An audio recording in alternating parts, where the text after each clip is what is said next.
Hello, this is the Provoked Prawn, and this is the Roccat Kone Pro. This is another lightweight gaming mouse from Roccat with a honeycomb design shell to it with some RGB lighting on the mouse buttons, which is fairly unusual. It's a redesigned variant of the Kone lineup, and they say it has a better ergonomic design for improved comfort.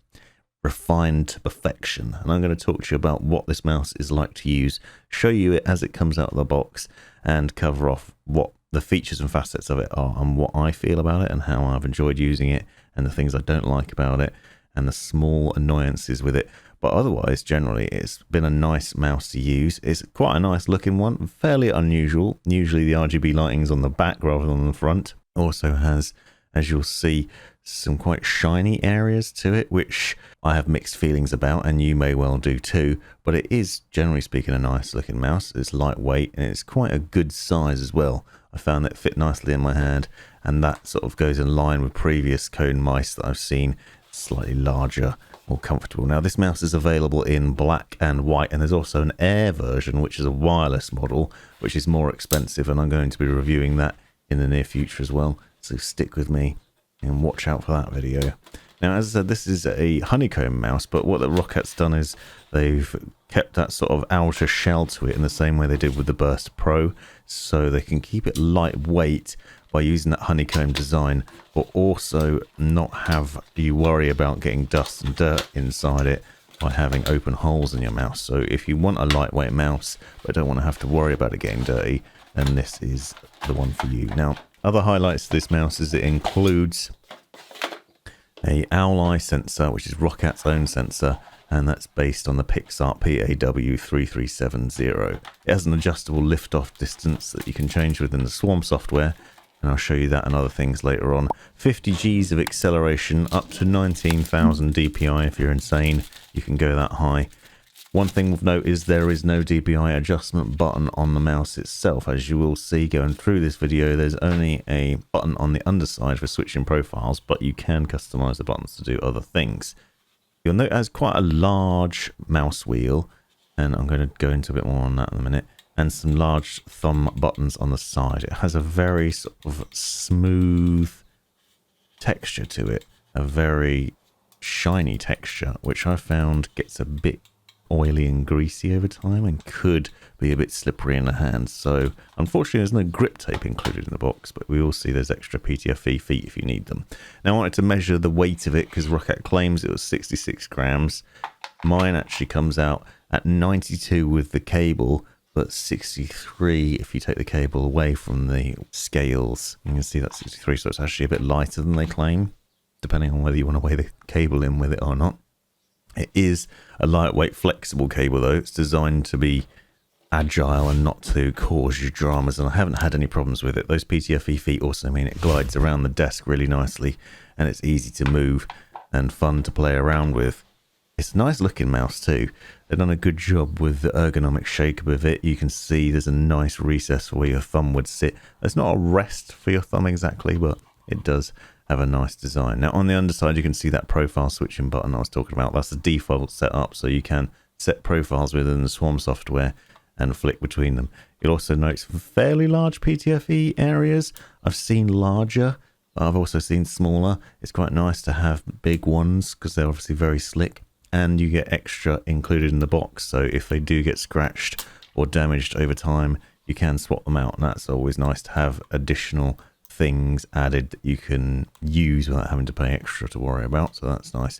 This mouse, as you can see, is nicely designed and has a good shape to it. It's designed to work with fingertip, palm or claw grips depending on your preference and how you game, and as I said, I found it fits nicely in my hand. I've got larger hands and I generally prefer larger mice, and I found this one to be quite comfortable. The mouse buttons themselves had a good action to them, and there's an interesting bit you might notice here that you start to pick up on, is there's a raised housing on the buttons, which is fairly unusual. At first I thought there was an issue, there was a problem with it, but actually that's designed that way on purpose to let some of the RGB lighting through, and I'll show you that in a minute. The mouse wheel, however, I'm not a massive fan of, I'll be honest. It's designed from milled solid aluminium, and it's meant to be precision engineered and such, but I found it a bit scratchy initially. Now I've got used to it, it's not so bad. and it is quite large, and it does have sort of satisfying tactile feedback to it, but it just felt a bit like it was rubbing in not a nice way on my finger. Bit of a strange. I'm picking small holes in what you can see is pretty generally a nice mouse and a good one to use, but these are things to be aware of. Now, those side buttons also look like they're jutting out really far from the angles of this video, and that they're easy to access, but actually when your thumb is below them on the rest, they're actually not that easy to feel. They don't sit that high off from the thumb rest, and so again, that's another point and another minor annoyance, but they are satisfying to use. I just find they're a bit difficult to feel with the thumb when you're in the middle of the action. Now you can see I'm measuring my hands here, just to give you a demo. About 7 to 8 inches, depending on how you measure them, whether you're measuring from fingertip to the palm or all the way around. And you can see then how the mouse fits in my hand, and it fits pretty nicely. It's got a good shape to it, it fits quite well. I would like to have seen more of a thumb rest, but obviously shedding the weight, keeping it lightweight while still remaining a nice ergonomic shape to it, and it does have a nice interesting shape to it, fits quite comfortably in the hand. And here you can see a bit more of that speed flex cable. This is really common now on the lightweight mice. It's basically a very floppy, easy to move USB cable that's just doesn't cause any problems, doesn't get caught on the desk, moves around, flicks about really easily as well. So a really nice setup there too. I've been using this mouse for my gaming sessions and during the day working and for video editing, and I haven't had any problems while using it. I've got some footage a bit later on of using it with Aimlab. I wanted to test out how I was getting on with it, and it's been very nice. I haven't noticed a massive improvement in my gaming, but I switch mice so often it's quite difficult to measure that. But here you can see some of that RGB lighting. Now, I will say that I'm not too sure whether I like this RGB lighting or not. It depends on the angle of it. I do really like Roccat's RGB. This is the AIMO intelligent lighting when it's first plugged in. You can see that RGB lighting, the way it changes. It moves through various colors, and it does it in a really satisfying way. When you set this alongside the Magma keyboard, which I'll show you later on, it really glows nicely, and it does a good job of matching up with those devices. So if you have multiple Roccat devices, it's really nice. It's also unusual to have lighting at the front like this, and it makes your fingers glow, which is quite interesting, because usually you have the back of the mouse lit up where the logo is and such, and you then have your hand over it so you don't get the benefit of it. But here it's at the front. Now here you can see a close-up of the side profile of it, and you might get an idea of what I was talking about with those thumb buttons not sticking out far enough, and you'll also be able to see what I was talking about with the raised buttons, and you can see underneath and into the mouse itself. But what you will notice there is some more material inside, like a transparent shell that stops any ingress of dirt, but also allows for that RGB light bleed. I think that probably over time you still will find that dust and dirt gets into the front of that, because if you look inside it you can actually see some gaps, so it could potentially be a problem in the long term. However, I think because the buttons are raised, you should be able to just blow some compressed air into there and clean it up nicely. Also, you can see the glow on my fingertips here. At night this really shines really well. This is under heavy lighting for video, so probably not doing it as much justice, but it does really light up well on your hand, and that's quite nice. It's quite unusual to see. I think it's quite a nice design once you get used to it. It was quite difficult to get used to at first because it's very unusual, but it is a nice one and it does look good. You can adjust the lighting within the Swarm software, and again I'll show you that later. But when you combine it with other Roccat products, Roccat Kone Pro uses Roccat's Titan optical switches. So they use optical light to measure the actuation rather than the traditional setup. And that means that not only is it more accurate and it offers a faster actuation, but it also is guaranteed up to 100 million clicks. So this mouse should be designed to last and shouldn't let you down over time, which is obviously a bonus. There's 0 debounce delay, and it's designed to be durable and fantastic. I have actually found it to be very accurate and responsive while gaming. One thing I will note though is that I found the shape of it quite difficult to get used to. The sides and overall shape is quite nice, but I find it's quite tall, and so it pushes my palm up a bit, and It's a bit hard to put that into words, but I feel like maybe it's a bit too rounded off at the back and the top. But this is a personal preference. And again, I'm trying to pick holes in a mouse that is generally affordable, comfortable, agile, really nice looking, and fantastic for what it is. If you're a fan of Roccat products and you happen to have a Roccat keyboard, you can see the RGB lighting looks great. They work well together, and overall, it's a great experience. Here we are within Roccat Swarm software, and you can see the Kone Pro up here.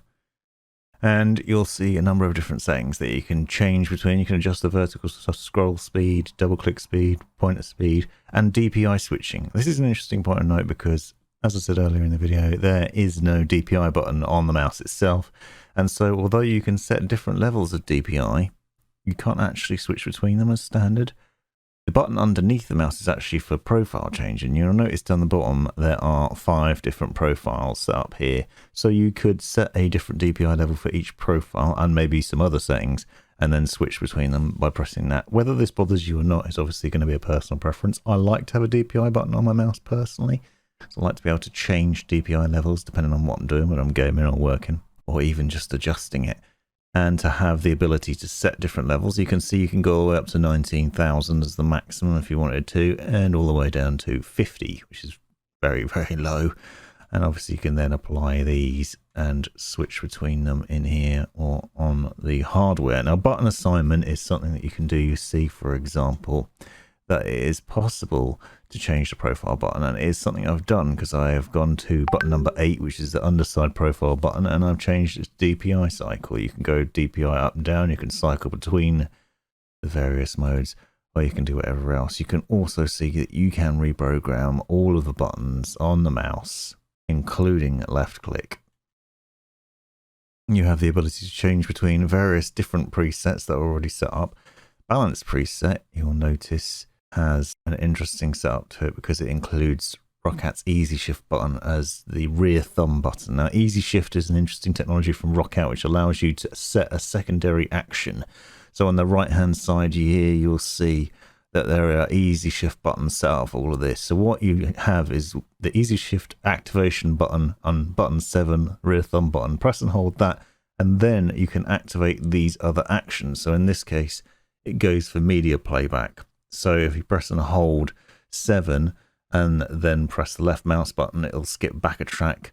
Right mouse button, it'll skip forward a track. So this is like an easy access control for playing music on your device, but you can also use it for other things. So if we keep it on the balance preset, you'll see that you could change it to anything you want. You could assign a macro, you could assign a hotkey, you could create your own shortcut, or you could just make a single press like F if you wanted to open something, for example, in a game, or you could go through advanced functions, go to browser, open specific programs. You can do all sorts of things with this, and I really like the Easy Shift technology. As long as you don't mind losing a mouse button functionality, you can then gain access to a load of other ones, and obviously that has a benefit if you're playing games that require a lot of buttons, access to have more. So even though the mouse doesn't have like masses of buttons, you potentially have a lot more because you have 7 on the mouse as standard and then access to another 8 once you've got that Easy Shift button activated. So there's loads of potential here. Even if you just keep most of them as standard, once you have that access to the Easy Shift, you then got access to 7 or 8 more buttons depending on how you set it up, or just 1 if you just want to change 1. So there's loads of potential there and loads of things you can do with it. Another thing, as I said, is you can assign a macro, and there are macros from various games already included in here, so you can go through, find your favorite game if such thing exists, as well as Photoshop. So there's some for Photoshop already included, or you can create your own. You can record your own macros in here, and that's easy enough to do as well. So you can set up and record your own. So create a new folder by clicking on this button, then click to add a macro, and then you can just start recording, do whatever you want to do. I'm just going to do reload for now, and then stop that recording, and you'll see up and down, it gives you the access to what you've done there. and you can insert delays, you can delete bits of it. You can also have a fixed delay of a certain amount of time. So the recording of macros is pretty simple, and then you can assign that to the various different buttons. So this makes this mouse really powerful, and all Roccat products are really nice for having this easy shift technology built into them. Illumination is another thing that this mouse does well, especially if you have other Roccat products, and they highlight this point here, but you can see you have the AIMO intelligent lighting system. You can then go through wave. You can turn the lighting off entirely. You can adjust it so it's fully lit, and you can choose from custom lighting for left and right, so you can have a different brightness or different color for each of those, and you can set it through a theme, so it will go through these various different color schemes and have different colors on each button. Heartbeat, it will just glow. Breathing, just a similar sort of thing. Blinking goes between them, blinking like that. And you can adjust the speed and brightness of these settings as well. But the intelligent lighting system is the one I enjoy the most, because it sort of fits nicely with Roccat keyboards and such, and it just gives a really nice glow to the mouse as a whole.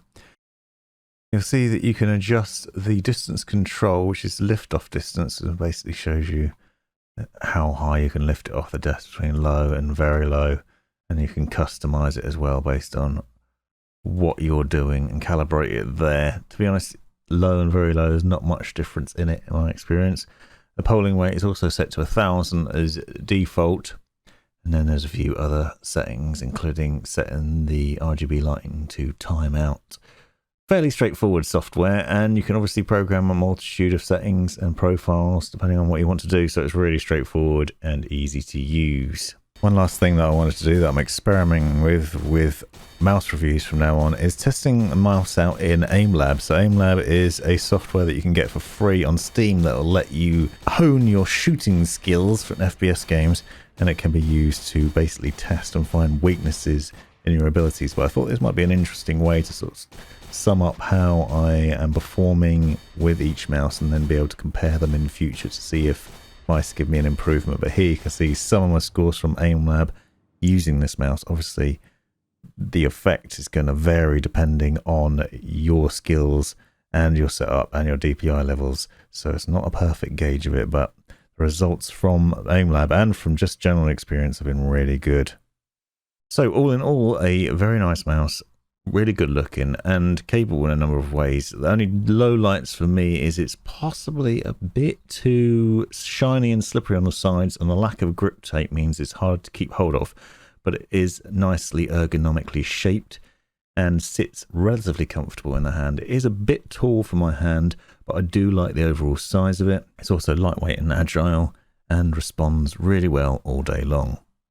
This has been the Provoked Prawn. Thanks for watching.